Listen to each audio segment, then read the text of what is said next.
everybody. I'm excited to be here, and it's unlikely that I end up here because I grew up on a polygamous compound, which is why I'm overcompensating with this blazer right now. I call this look Mormon polygamous glow up because I look really good, but you still can't see my elbows.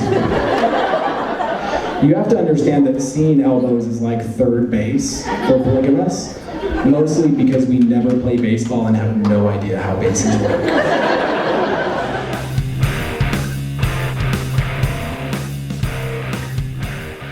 Welcome to the Brothers Random Show. My name is Travis. I'm Michael. And we are two ordinary brothers discussing extraordinary ideas and some random shit. Our second guest is a comedian, is a consultant. He is TikTok famous, and you know him as the Fresh King Benjamin, and we know him as Ben, our nephew. Welcome. Hey guys, it's great to be here. Thank you for coming on. Yeah. I'm stoked to have this conversation. I really like chatting. You're good at it. I want to start out. I think we're good at it as Browns. I mean, we've been talking people into cults for 200 years. It never gets old, right? It sort of got old for, I think, the three of us. Yeah, it got old. That's why we were like, left. got old fast. Starting out, I wanted to mention that, Ben, you and I grew up together and have been best of friends. I think growing up, it's even cooler that we may disagree on some things, but like we will always be friends. And in fact, going back in memory, I can never remember a time where we weren't friends. Totally, yeah. And it's weird that you're my uncle. And what's even weirder is that you're not, the uncle thing isn't because of polygamy. Like that's what you would expect, is that you're my polygamist uncle, but you're just my normal, regular Mormon uncle. Probably more due to Mormonism than polygamy. Which, whatever, same two peas in a pod. I don't know. It's the same. As much as the Mormons try to deny it, like it's the same thing. Yeah, it's pretty much the same thing. So you're kind of blowing up right now in TikTok on the comedy scene. And we before we get into that, maybe just give us a brief overview of your experiences on the compound, or what we refer to as the ranch. Yeah. Because Michael and I were discussing it. We grew up in the same place, but we all grew up very differently. Yeah.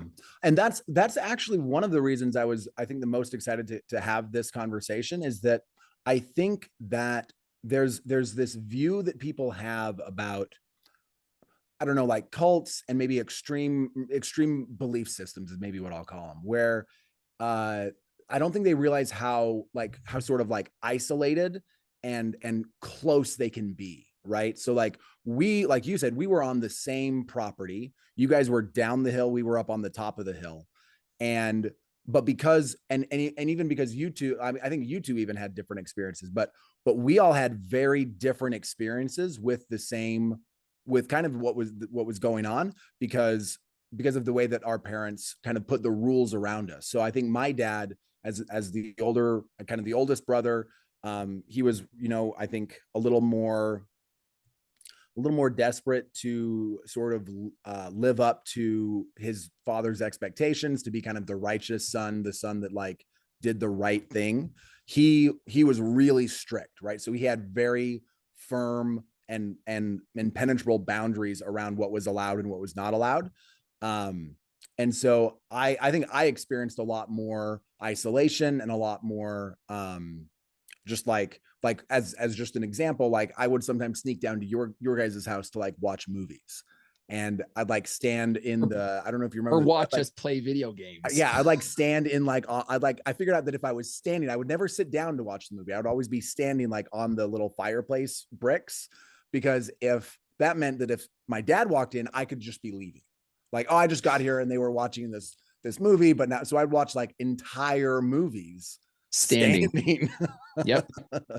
On this. And then I'd sometimes come down, yeah, Michael, and Michael would like, you'd be playing video games.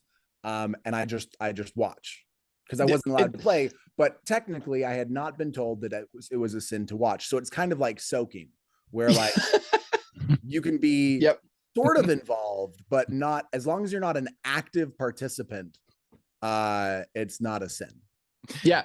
We would, in fact, do you remember this? We had a game where, well, first let me say that I remember you did a TikTok where you talked about how you would come play Frogger, and Right. it was like this horrible thing when I had an Atari in my room. It was I was so jealous. Also, we should also point out that Atari got there in like 1997. It was 20 years old by the time it had gotten into our house. Right. Yeah. So the little background on the Atari, Curtis and I saved up for like 2 months, and we bought it for like $50 at a what am I thinking of? Secondhand store. Yeah, a secondhand store.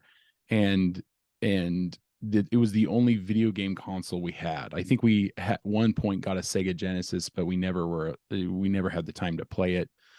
And those are the only game consoles we ever had. We never got into the modern, like right. Nintendo 64 Yep. or Yep. like that. So it was ancient when we got it. It was ancient when we got it, and we were like, "This is the shit, you guys."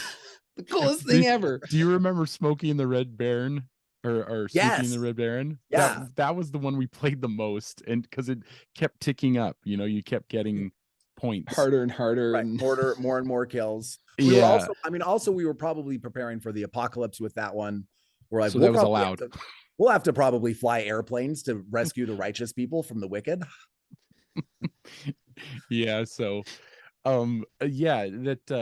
Michael, you were saying something about the so, and you eventually got a computer, right? And it was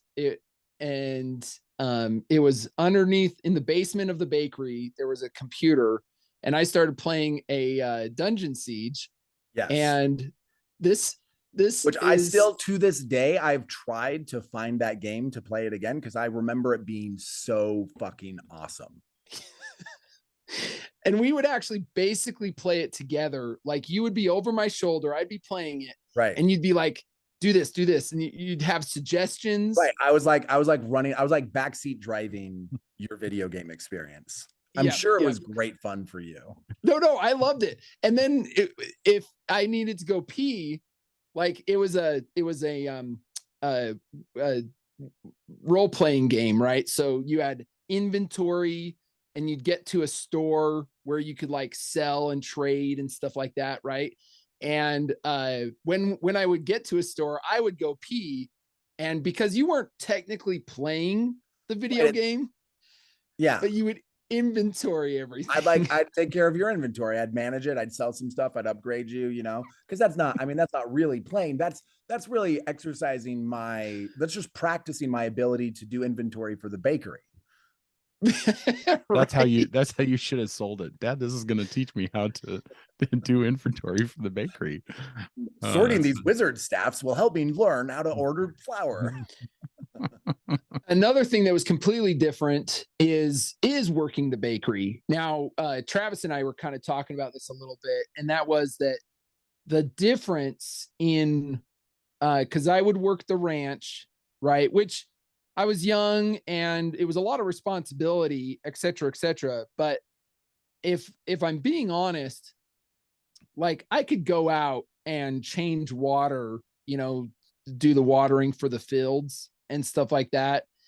And I could get away with like falling asleep under a tractor or something like that. Right. There was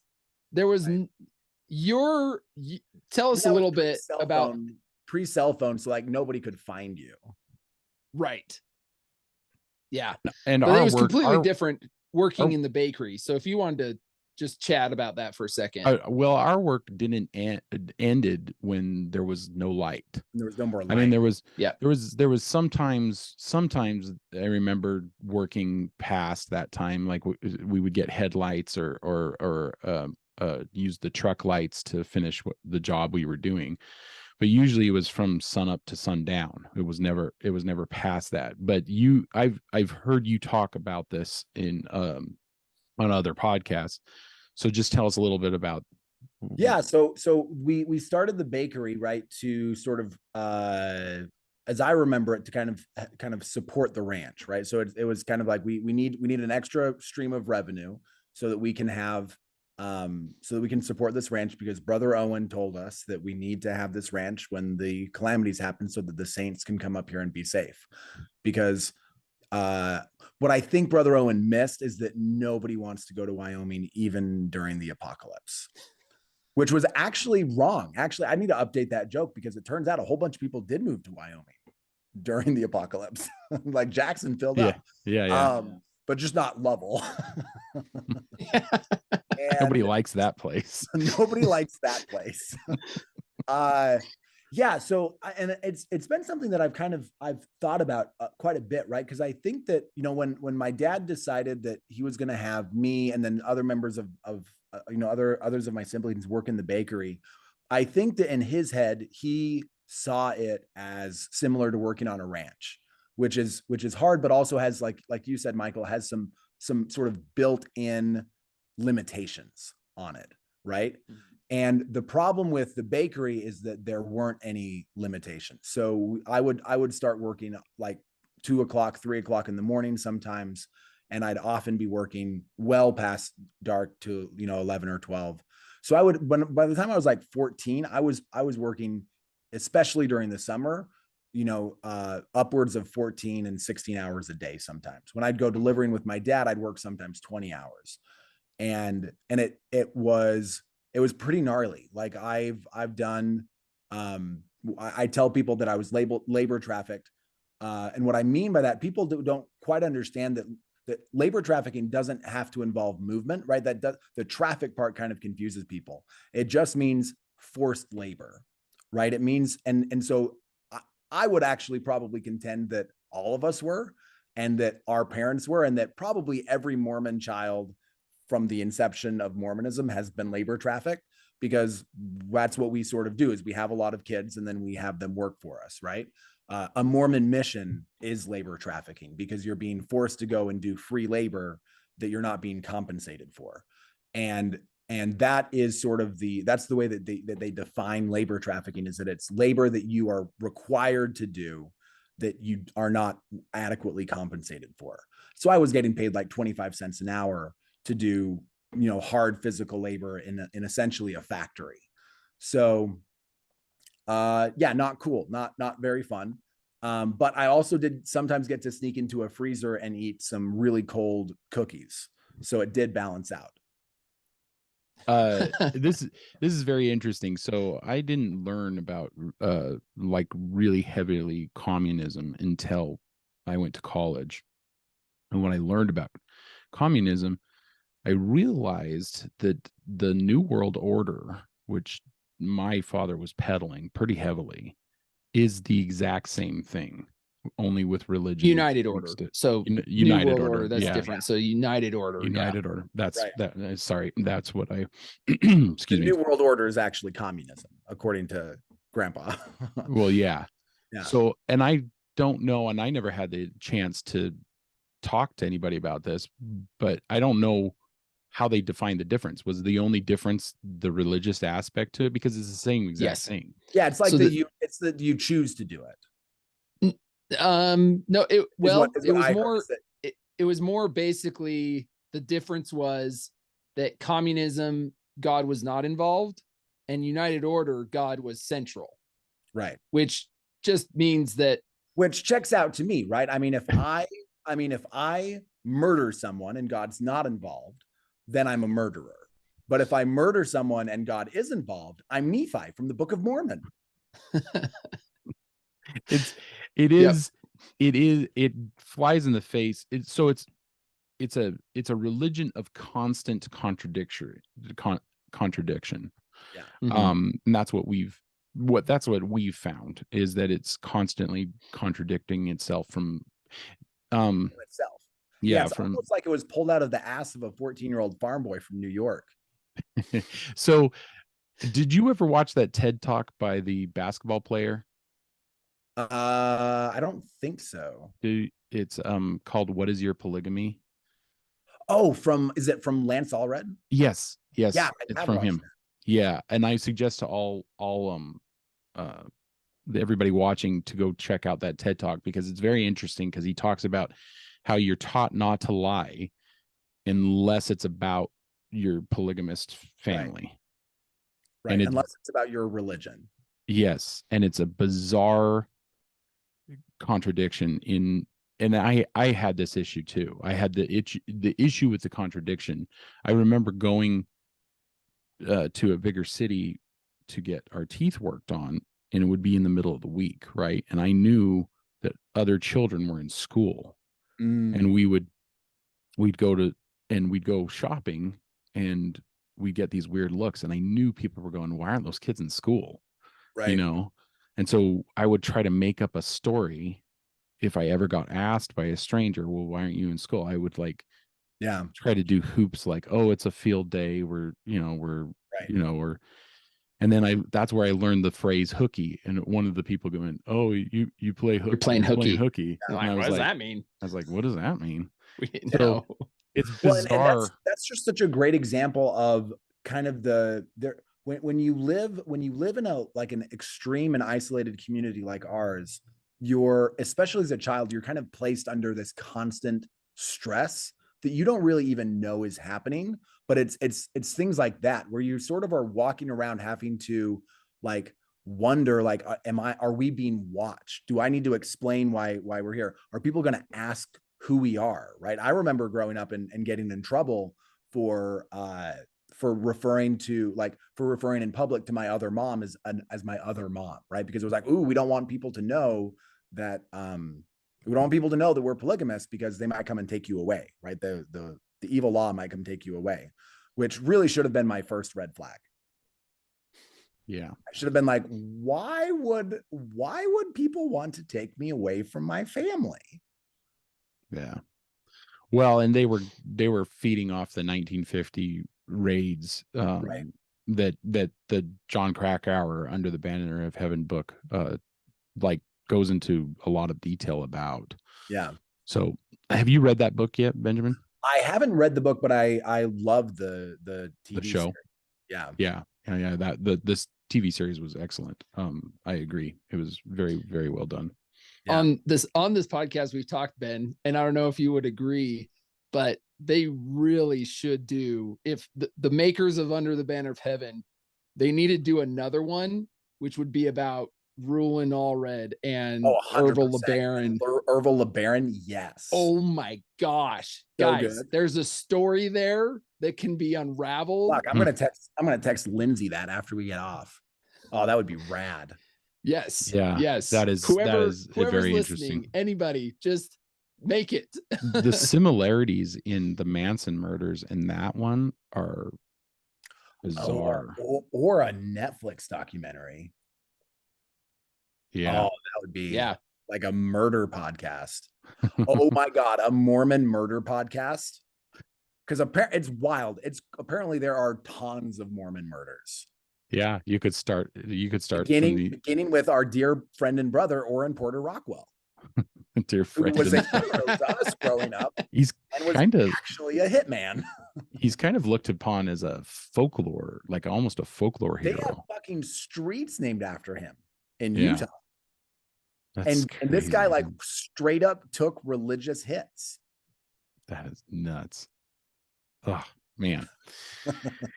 So anyway, and it's born, and now it is the beginning. Here we are. Here we are. Let's. So, you've been so tell us a little bit about the inspiration or the journey from the cult into a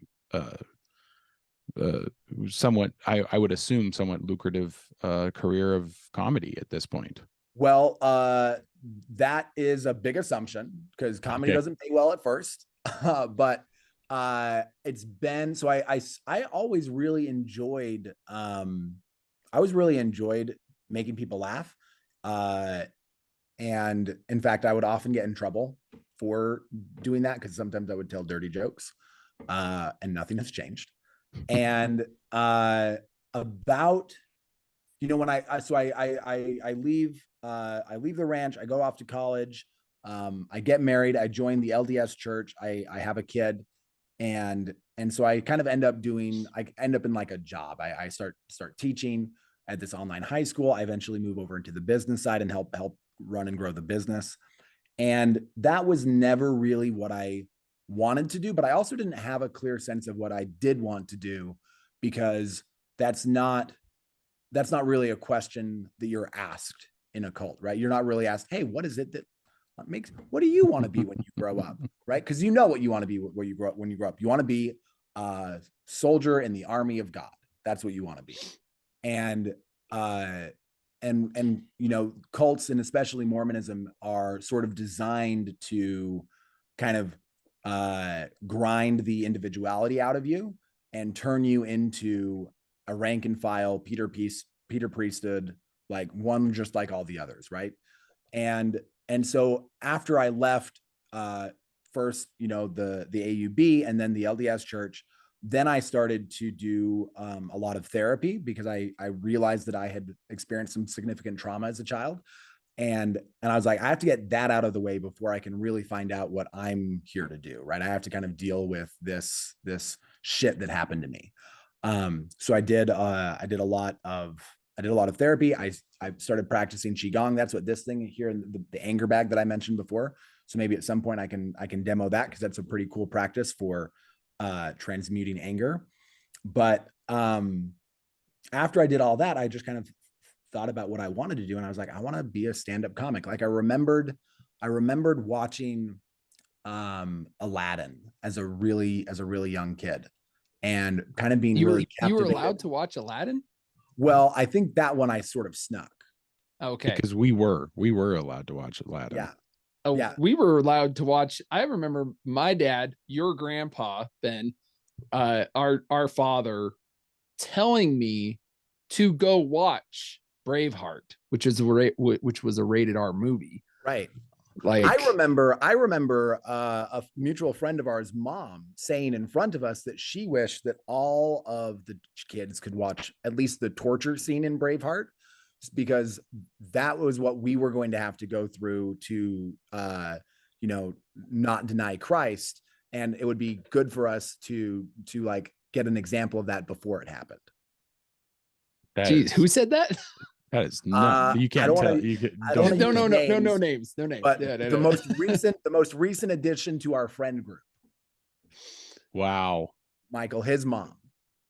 Oh, and she's a little kooky for sure. But again, as like a 11-year-old boy, I was like, well, I guess I'm probably gonna have my guts pulled out for Jesus. So were you allowed to watch that movie then?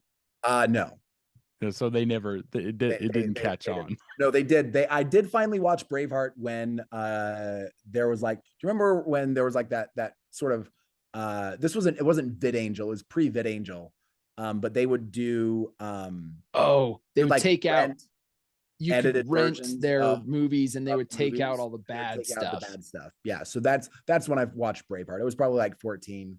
And I did always want to watch Grandma's edited copy of Braveheart, but oh my gosh, my understanding was that it was not great because she was doing it on VHS, right? And so she would like see the bad thing and then kind of freak out and then do it. And so what would happen is you would get the crazy, like the dude getting his head stoved in with like a sledgehammer. And then it would cut the next part where his son was like crying about it, which all that taught me was that men take pain and we don't cry.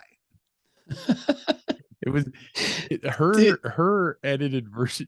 I remember her trying to make that, and it was so frustrating for her because she was trying to censor out all the bad stuff. And it would just go static. So yeah, like with static, she didn't and know how then to you would do a hear the cut, sound effects. and you'd hear the sound effects. So it'd be the battle scene, Which is right? almost And it would just worse.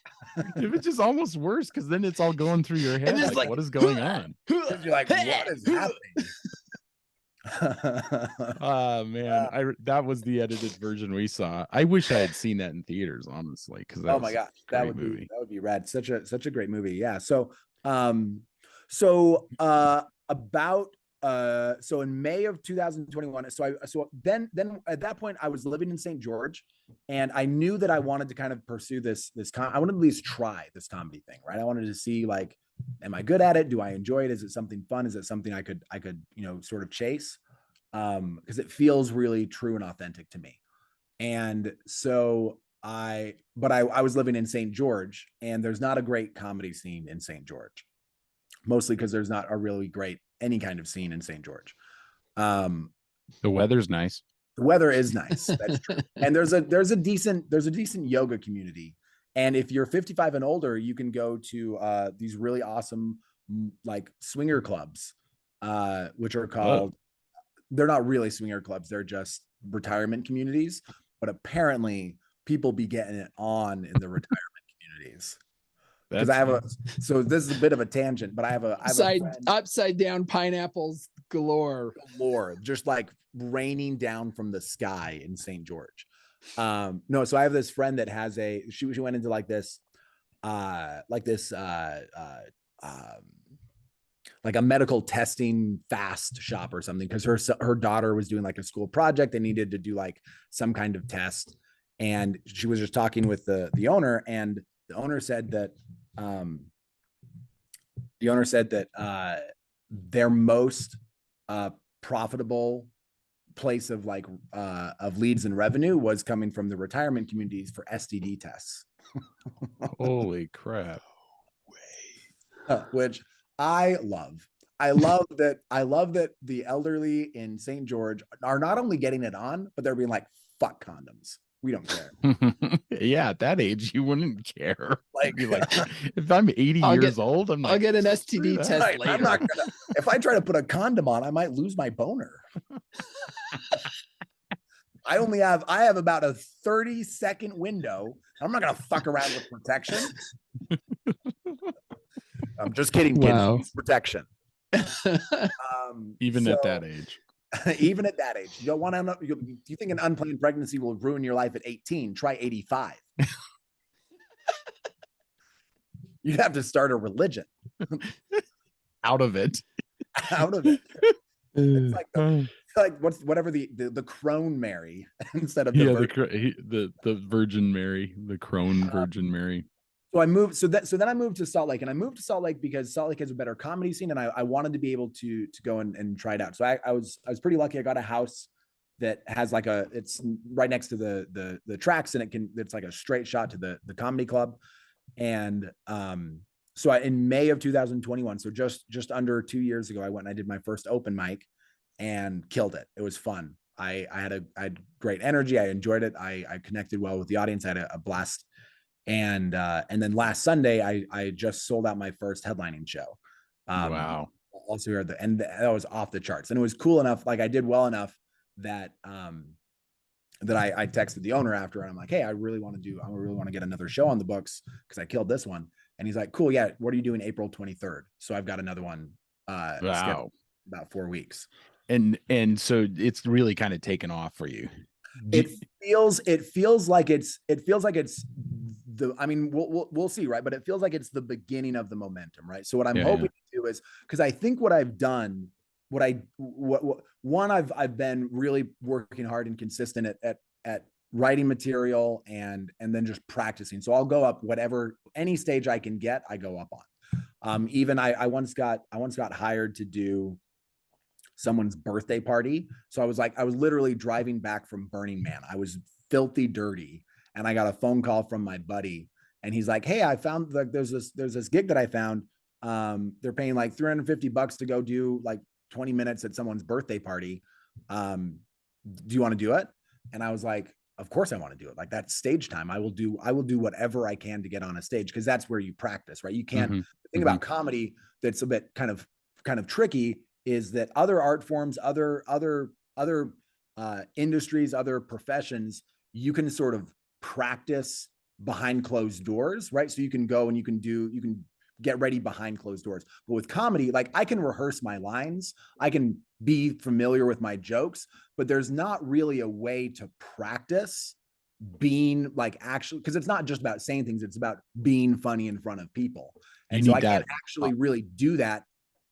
I can't practice except on stage. You need that audience feedback, right? I need that audience feedback, right? I need that audience connection, because it's not about writing funny lines. It's about delivering lines that are funny in a way that connects with your audience, right? And it's sort of this thing that you've got to like.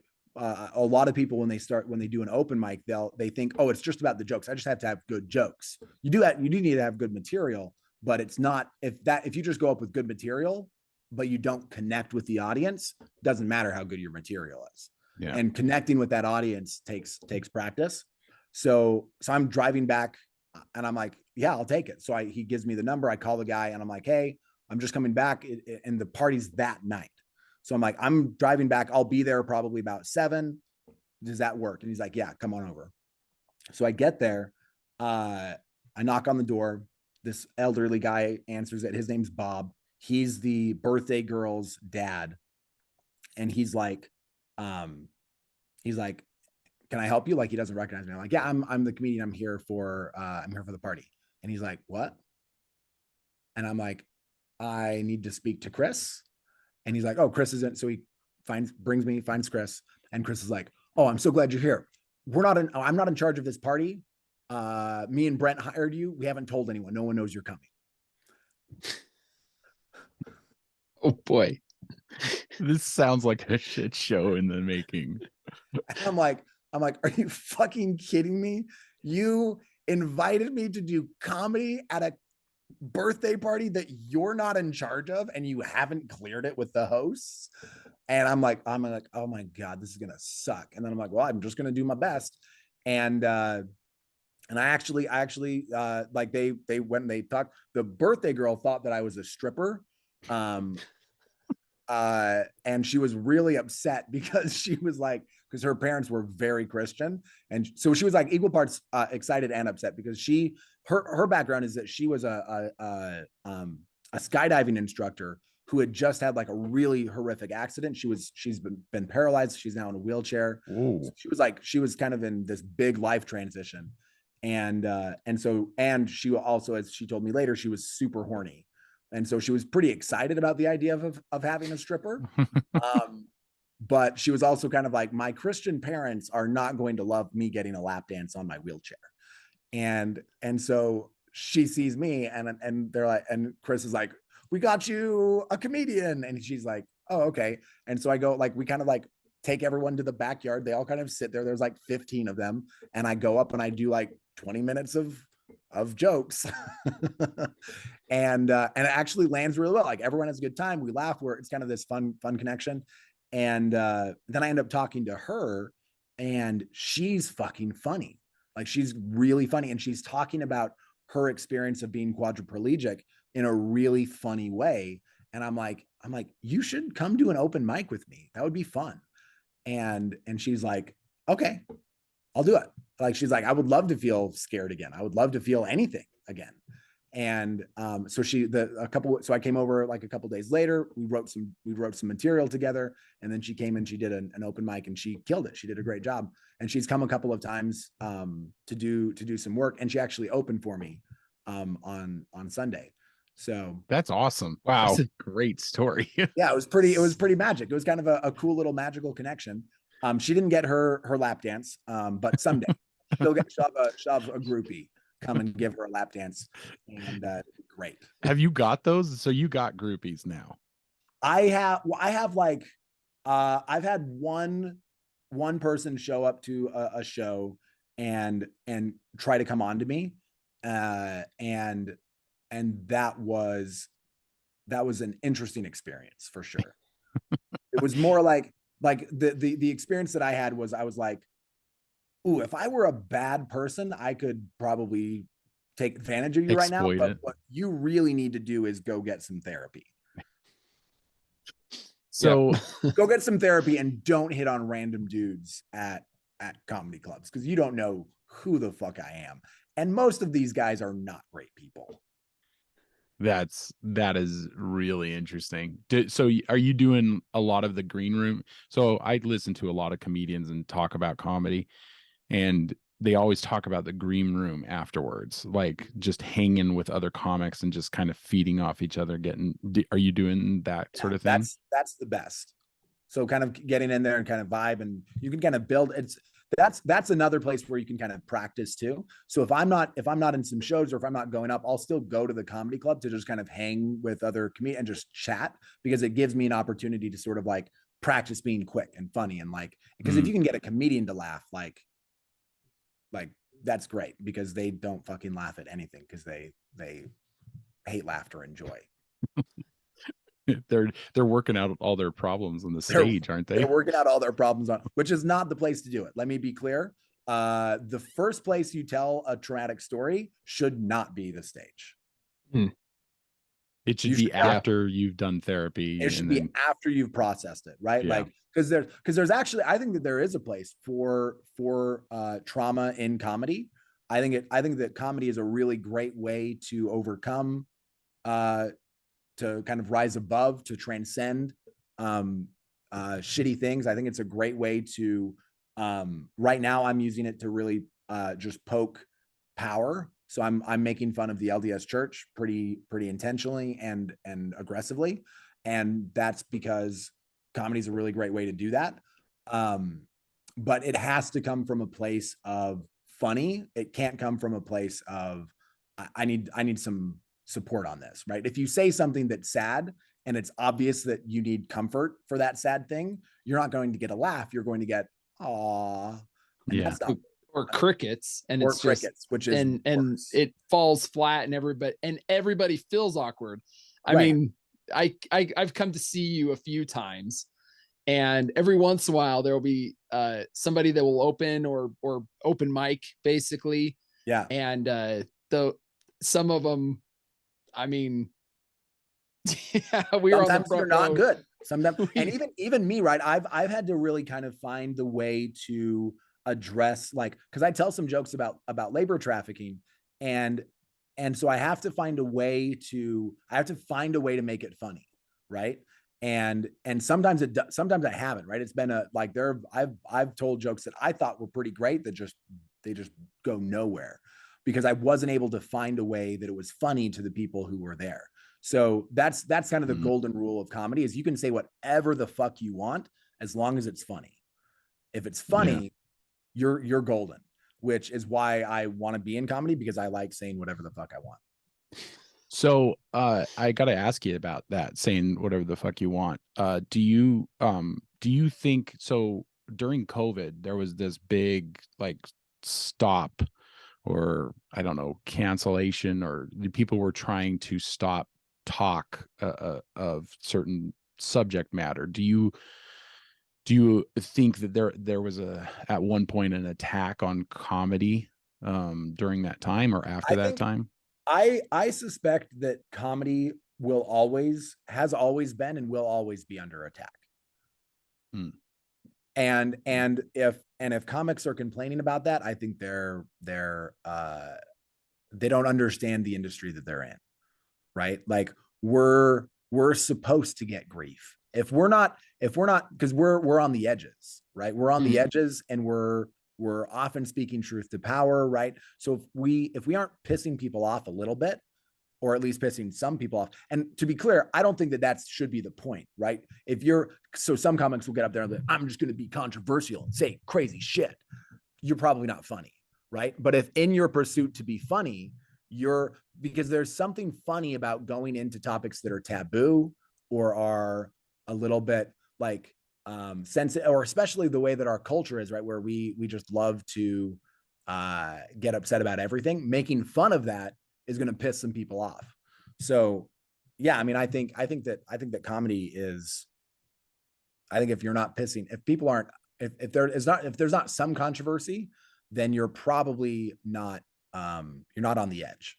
Yeah. And you say the edge, but it's like you're pushing that envelope. You're pushing there's that all- conversation. Yeah. Mm. It's like, and it's like people will be uncomfortable saying these things, but Right. you as a comic, you're going to push that a little bit, and you almost want a little bit of like uncomfortableness, right? I can only assume. I'm not a comedian, so. Well, and like, so just an example from my set on Sunday, and this wasn't even necessarily planned. It just kind of happened because it was funny in the moment. But at one point I called the LDS Church a white supremacist. And that when I get my editing back and I pop that special on YouTube, that's going to piss some people off, right? That's going to piss a lot of Mormons off. They're going to be like, we're not white supremacists. And that's good, right? I'm glad that it's going to piss some people off, because now we're going to have a conversation about, is the LDS Church white supremacist? Because as a comedian, I mean, I don't have facts. I just have funny. So I just said something that was kind of funny, but now people are reacting to it. And now they have to have a conversation about, well, is it not? Why would he say that? What's going on here? Right. So it's a way to kind of say the thing that everyone is sort of thinking. The elephant in the room. The elephant, Yeah. right. Yeah. I'm saying the thing. Yeah. And I don't, and because I made it funny. Now, if I would have just got up there and been like, the LDS Church is white supremacist, rah, rah, rah, not funny, not going to land, right? But because of the way that it happened, it was the perfect thing to say in that moment, and it got a big laugh. Now it's funny. So now it's out there. So my question, you may know who this is, but I can't remember what comedian it was, where he had a deal with a big streaming company and they wanted him to edit a bunch of stuff out of his show. So he bought it back and just put it online. Yeah. Do you know who I'm referring to? I can't remember who it was. I don't know. I would just be spitballing, but that doesn't surprise me. So what do you say? Because that is a form of censorship, right? That's like, they didn't like what he had to say. They wanted him to cut it out. And he was like, I think that was bad. I think that was probably bad business for the streaming company. Yeah. Cause it turns out that it really helped him out. Right. But one of the nice, so again, speaking from my own experience, people trying to shut you up as a comic, gold. Thank you. Oh my God, please tell everyone about how I shouldn't be able to say this thing. Yeah. So are you a free speech absolutist then? Oh, 100%. Yeah. Okay. All right. So are we. I mean, again, I kind of assuming that if you, that means that, to me, a free speech absolutist, what that means is you are absolutely free to say whatever you want, and you are absolutely free to receive the consequences of whatever it is that you say. Yeah. So if you say something awful, you are going to probably be treated awful, right? Yeah. Free speech doesn't mean that everyone needs to like what you say. It just means that we guarantee that you get to say it, where no one's going to stop you from saying it. Yeah. Now, that doesn't mean that we're going to give you a platform to say it. That doesn't mean that I'm getting ready for my show on Sunday, and I just get on my neighborhood Facebook group, and I'm just like, hey, everybody, I'm a local comic and I'm doing a show, and I grew up in Mormon polygamy, and I'm going to tell some jokes about it. And if you've ever been curious about some of the lesser parts of Mormonism, you should come out to my show. It's going to be really fun. And almost everybody was like, great, that sounds so much fun. Thanks for inviting us. And then like 4 or 5 Mormons were like, I can't believe that you would say anything about Mormon polygamy, because it's going to give people the wrong impression of the Church of Jesus Christ of Latter-day Saints. And if they want the right impression, they should talk to a member and they should read the Book of Mormon. And I'm like, Karen, if they want an impression of the Mormons, literally that was her name. I'm not even making that shit up. I thought you made that up. That was no, her name was actually Karen, but because it's Utah, it was spelled CHARZWYXVN. Whoa. That's a bit of an exaggeration. Okay. But it wasn't. Okay, I was going to be like, calm down, Travis. It's funny. It wasn't spelled the way that Karen is supposed to be spelled. You're just making me crack up. So that was a funny. Okay, Karen. Jeez, Karen, calm down. Calm down. And then, but then this other lady, she got on there and she's like, all she said was, she's like, remove post due to rule 6. And then she screenshotted the rules of the Facebook group. And one of the rule 6 is no soapbox or ranting, no soapboxing or ranting. And I was like, I just replied to her and I just said, I didn't realize that I get canceled so quickly for just having a childhood. And then she gets back and she's like, I also had a childhood and I was raised Mormon and I left it and then came back after much tribulation. So I believe that I should be able to also be given an audience just like yours to tell my story, even if it's funny or not. Do you agree? And I don't agree with that. No, you don't get to be given. I wasn't given an audience. I took 2 years of my life and I busted my ass and I got an audience. And then I invited those people to come to my show where they were going to listen to me speak. So if you want to do that, great, go for it. But no one's going to give you that platform. That's not free speech. Free speech doesn't mean anybody gets whatever platform they want. Free speech means you can say whatever you want to whoever wants to listen. Yeah. Good point. That's a good point. So and for what she was saying there, like, you had to be funny, right? You had to get people interested in listening to you, right? I didn't go this route because I wanted to play it cool, and I knew that the ex-Mormons would come to defend me, and they did. So I was just very polite. I didn't really get into any kind of fights. Then the ex-Mormons came out and they were like, "We will defend you. We are the stripling warriors of wickedness." And boy, did they. And she got called some mean names. But oh shit, I can't remember. Michael, what did you just say? Oh, I was just talking about the fact that you had to be funny in order to get that audience. Oh yeah. So get people to listen, you had to sell it. There's a certain amount of just by nature of her virtue isn't going to get the audience. Right. Just because you have a story doesn't mean you've got it on. And so what I wanted to tell her was, hey, come to an open mic with me. Like, if you really feel like you have 3 minutes of funny stories that's pro-Mormon about your lovely childhood growing up Mormon, great. I'll listen to that. I will not only will I listen, I will bring you to the open mic. I will introduce you to the other comics. I will clap as you go up on stage. I will laugh if you're funny, and I will clap when you come off stage. But don't sit here in your house in daybreak on your computer saying, I deserve an audience just like yours. No, you don't, bitch. You haven't done the work that I've done. There's a certain amount of jealousy that happens when there's a success. And I mean, you are a small success, but you are becoming a success.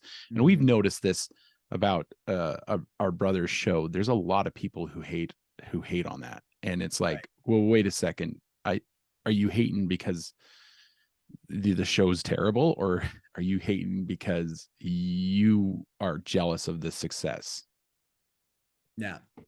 I think that a lot of people don't understand the work that it takes to build and maintain an audience, right? And that it's actually that there's I mean, you guys are experiencing this with the podcast, right? Like, it's a grind, right? You've got to be consistent. You've got to show up. You've got to provide content. You got to listen to your audience to hear what they're interested in. You got to iterate. There's all this kind of, and it's fun and it's creative and it's fun to kind of stretch and do that. But nobody's giving you audience. Like, that's not the way that it works. If you're compelling, people will listen to you, but you got to be compelling. And frankly, for most people, true blue Mormonism isn't very compelling. It's annoying and boring, I would say. Yeah. I mean, their history is not boring. Fascinating. But it's fascinating. But most Mormons are really boring people. Yeah. So they've had all of the individuality crushed out of them to become essentially spiritual corporate drones. Well, and that's one of my biggest issues with the churches, because I'm very much against communism or communist state, very much against that, and they may not acknowledge that that's what they're doing, but they're basically trying for communism. 100%. Yeah. So A communism that somehow still allows them to have hundreds of billions of dollars. well, that's what communism, the people at the top in communism get everything. That's the point. An oligarchy of a few Yeah, getting all the power. getting all the power. Talk a little bit about that. But I mean, maybe, yeah. So maybe with that, I'll ask this question to you, Ben. You were speaking a little bit about like talking against the power of the LDS church. Talk a little bit about like why you think that's important. Yeah. And touch on that. Because I've heard different numbers and I haven't looked it up specifically, but paper assets of 130 billion. Is that some? Yeah. So thank you for asking me about my favorite topic. I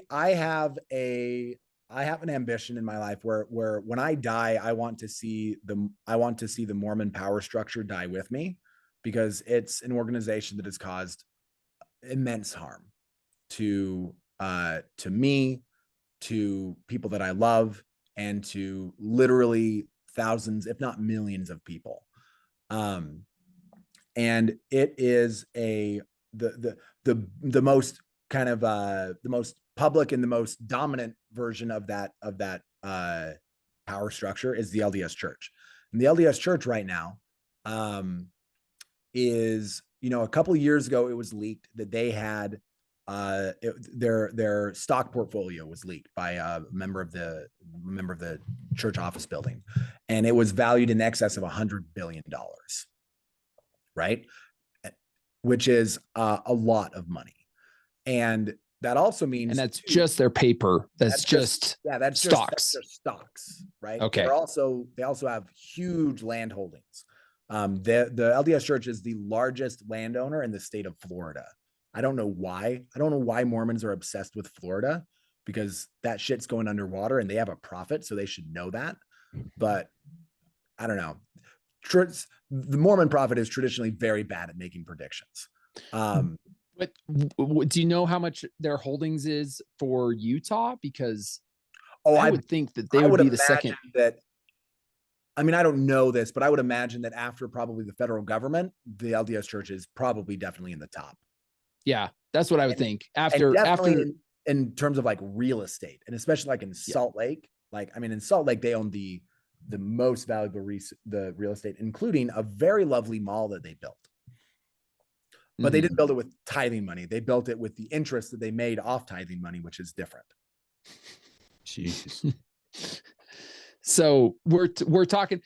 Have you done any research into this? Are we talking possibly with holdings, maybe the richest entity in the world? I've wondered that. So, here's what I do know, right? We talk about, Jeff Bezos and Elon Musk and those are kind of the billionaires that we know about, right? We kind of say that they're the richest man in the world. I don't know what Elon Musk's net worth is, but I do know that the way that the LDS Church is set up as a corporation, it's a corporation sole, meaning that it's a single member corporation. And the only member of that corporation is the prophet of the church, which right now is Russell Nelson, which means that he is essentially, if not the richest, one of the richest men in the world, because he owns all of those assets. Well, how do those assets transfer when the new prophet comes in? That I don't know. I'm sure that that's part of like the bylaws of the corporation. And there's a pretty established lineage there, where it's just whoever is the most senior member of the LDS Church, which is a great strategy, right? Like being able to always have the oldest person in charge is just a really great way to stay current and hip and modern, So crushing that. That's probably why they're so, on board with everything why they know about the internet and stuff. Yeah. So Yeah, so I have a pretty big beef with the LDS Church because and with Mormonism in general, right? Because literally, right, we were talking earlier about labor trafficking and abuse, right? I was labor trafficked because Joseph Smith lied. That's the reason that it happened, right? Well, None of that, we wouldn't have been out there, right? I probably wouldn't have existed too. So I guess I have to also give Joseph Smith for credit for me existing. But like Joseph Smith lied about seeing God, about translating Book of Mormon plates, about God telling him that he was supposed to have multiple wives. And because of that, he created this mythosphere that created this cult that people have been building and exploiting ever since.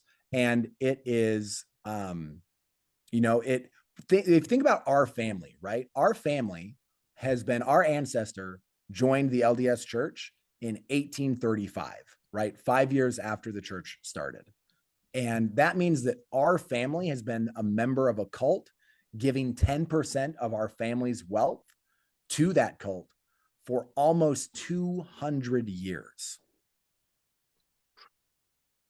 Think about the compounding effects of that on our family's financial situation, right? That is a huge amount of wealth transference from us to an organization that isn't using that money well, right? The most recent news in the church and corporate financing is that they squirreled away. They tried to hide $34 billion in offshore accounts, and then they got fined by the SEC. So the LDS Church just barely paid a $5 million fine to settle violations in how they manage their funds, which is paltry, right? Like $5 million. $5 million. Like a drop in the bucket. Like fucking nothing. And it actually kind of pisses me off, right? Because $5 million, that could pay for a shit ton of therapy for people who are leaving Mormonism deeply traumatized and abused. So let's define the traumatized and abuse a little bit, because it's not like they have killed people in the past, but they're not currently killing people for, the blood atonement and all that kind of stuff. Right. But so there's gradations of damage that religions do. And 100%. They would be on the lower, because there's Uyghur Muslims in China getting, in concentration camps. So there's a gradation. I want to give the LDS Church major props for not murdering anyone in the last 100 years that we know of, and for not putting anyone in concentration camps that we know of. Here's how I would define that abuse. Number one, I do not know a single person who has left Mormonism who has not or would not benefit from serious therapy, because they fuck with your mind. They tell you that you don't matter, that you're evil, that your natural body's inclinations are evil. They teach children that masturbation is sinful, which is not only bullshit and harmful and sexual abuse, it's also grooming, because it's allowing adult men who aren't related to, and they shouldn't be related to you anyway, to ask you questions about your sexual history when you're a child. That's fucked up, right? And because we're raised in that culture, because we swim in it, I think sometimes we don't often see how damaging that is, right? Utah has the highest rate of queer teen suicide in the nation, because they tell people who are queer, hey, it's okay to be gay, just you can't act on it. So you get to be celibate for your rest of your life. Yay, what a fun life you get to live. Right? You have people who are going on missions who are coming back experiencing PTSD because of the pressure and the stress that it's being placed on them under on the mission. So I'd like to just address so I don't know if you've heard this, but Jordan Peterson's did you ever watch the Sam Harris Jordan Peterson debates? I've seen clips of it. So it's very interesting because Sam Harris says the same thing. He says, you know, a religion that tells you that masturbation is sinful is a wrong. And Jordan Peterson had this really great answer to it. He says, what is masturbation keeping you from doing? Now, when I went to college, it was a bit like it was more of a culture shock when I went to high school. But when I went to college, there was a guy in our dorm room who had massive amounts of porn. Right. He had so much porn, he was trying to sell it to us. And this is no bullshit. This guy was in the dorm. He never left his dorm room. Why? Because he was jerking off so much he could not function in society. And I could almost guarantee you, Travis, that dude grew up in a home where he was told that sex was bad. Yeah, well, okay, fair enough. But what I'm trying to get at is, like, he even was the only person in the dorm when there was a fire started in the dorm, like, because he did not leave the dorm. That, ladies and gentlemen, is the human dedication to sexuality. Yes, that is why you cannot stop us. So what I'm trying to get at is that Jordan Peterson's view on it is not that it's bad, but what is it keeping you from doing for the rest of your life? So but here's how I would respond to Jordan Peterson in that context. That's not what religion is saying, right? Mormonism, at least the religion that I'm experiencing, isn't saying, hey, Ben, you have sexual energy. Your sexual energy is powerful and good and clean and pure. And it's a really powerful force. So let's channel and harness and develop that energy. And you learn to use it to create whatever kind of life you want to live. Right. Which is exactly what in Think and Grow Rich, Napoleon Hill says. That's called sex magic, right? That's like that's a whole thing. That's not what they're saying. If they were saying that, I would be cool. That's actually really a great idea, because I actually agree with, like, number one, I think you should masturbate. Like, everyone, like, just, you should definitely do it sometimes, because like, just blow off some steam. I don't want people doing jobs. Like, I don't want pilots that aren't at least getting laid or masturbating sometimes, because I don't want them flying through the air thinking, oh my God, I'm so fucking horny right now. Right? I want your mind to be clear, right? And so just a little bit on that. So let him finish his thought, Trav. Go ahead and finish your thought. So there's the rest of the thought is, right, like that. I do think and believe that there's that there are ways to channel sexual energy that are more productive, that are more useful, and then there are ways to channel sexual energy that are less productive and less useful, right? Just like everything else. But the issue that I take with religion, and especially Mormonism, is that what does it say about the essence of that? And what Mormonism tells you is, if you masturbate, that is a sin, almost like murdering someone. You are bad and you are wrong. And if you can't control it, you are weak and you have no self-control. And that is horse shit.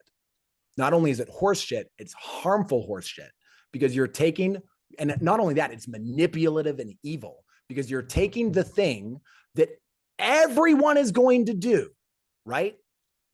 Every human at some point in their life is going to be like, I wonder what's going on down there. And it's going to diddle and it's going to be like, woohoo, this feels good.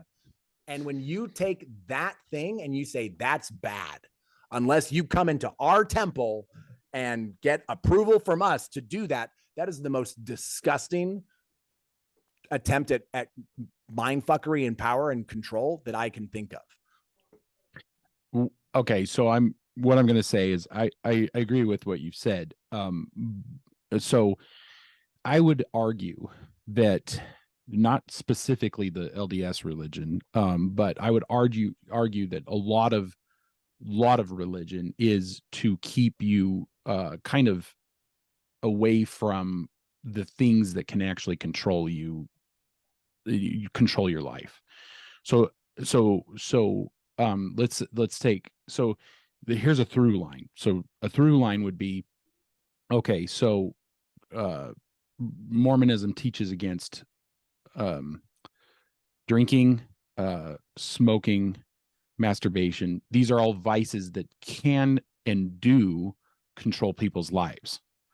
So they can ruin people's lives. They can ruin people's lives. Right. So what in excess. So what I'm trying to get at is, if I'm all for a life of moderation. I'm not trying to come to the church's defense, because I don't honestly care. But what I am trying to come to in the defense of it, what if at the beginning of the church they saw problems with, so the guy that I just explained, a guy who never leaves his dorm room, who's jerking off all the time, right? A person who's drinking so much in excess, he's passing out in a ditch, and maybe, so what I think what they were trying to do is go, okay, these things aren't good, but what it became so dogmatic that now it's become there's a through line from, okay, don't do these things, and then go from there into, these things are so bad that you will go to hell for them, like if you participate in them. Yeah. And so I think the way that I look at it is, I don't know of anyone who was given a healthy approach to sexuality as a teenager that was told, hey, you're now a sexual being. Sexual energy is awesome. Being a sexual being is good. It's part of who we are. It's a very deeply and authentic part of being human. Use your sexual energy well. I don't know anyone like that who sits at home masturbating, watching porn all day. Everyone that I know who has an issue with that is because they're in some kind of shame spiral, because they touched themselves and then it felt good, and then they were told that was bad, and then they were like, oh my God, I should never do that again, but oh my God, I got to. I did it again. So they're in this shame spiral, right? Mm-hmm. So it's not the masturbation that is making them spiral. It's the guilt. It's the shame. Right. And that guilt came from the religion. And I think maybe you have a kinder view of the people who start religions than I do, because I don't think that religion is anti-sex, because the people who started religion were like looking around society and seeing a problem with people fucking too much. I think it's because they couldn't fuck. I think it's because they couldn't get laid. And so they were like, this not getting laid is actually the purest form of humanity. And then they tried to make the rest of us feel bad because we could get some. That's interesting. That's an interesting thought. So Joseph Smith, right? Joseph Smith, he's not preaching about sexuality because he thinks that there's a problem. He's using God to get laid, which is pretty shitty game, if you ask me. Like, if you have to invoke God to get laid, you probably are shitty laid. Or invoke God to get rid of the guilt of getting laid. Right. Well, I think we're at time. This is going to be part 1 of a 2-part series. We're going to continue with Ben in our second episode. Michael, final thoughts? Yeah. Just when we're coming back, I want to dig deep a little bit into asking Ben about hijacked worship. Ooh, yeah. And maybe digging a little bit deeper into your spiritual journey, maybe in atheism, but also coming into a worship that you love. Sure. Yeah. So coming back, let's do that. I'll invite everyone to join my cult. Yeah, I've always wanted to start one myself. It's only 7% tithing, you guys. I would go 3. Okay. Well, okay, 2.5. All right. Michael, socials. What are our socials? Yeah. Twitter, Brothers V at Brothers V Random. YouTube, at the Brothers Random. We are on Rumble. Instagram is at the Brothers Random. Ben, if you wanted to give us where people can find you. Yeah, YouTube, Instagram, and TikTok at the Fresh King Benjamin, and then the freshkingbenjamin.com is my website. I just launched that. And It's a beautiful website, by the way. It looks great. Thanks. It was pretty fun to do it. I definitely need some work, but people can they can like sign up for my email list there. They can buy kind of some swag, and they can like book me as a comedian. So if you want like a filthy, raunchy Mormon polygamous comedian to come to your birthday party and not be a stripper, then you can book me on that website. That's what you should do, is strip while you're doing your comedy. I should do comedy. What I should do, I was actually talking to Beck about this like just a couple of days ago. And I was like, I should do it where I do a comedy show, and then at the end of it, I'm just like, that would bring the audience. Wow. Okay. Let's see what else. We've already plugged everything. Oh, we are also on Spotify and Apple podcasts. I would like to say to everyone, keep reading, keep listening, keep watching, learn more. Thanks, guys. We'll be back.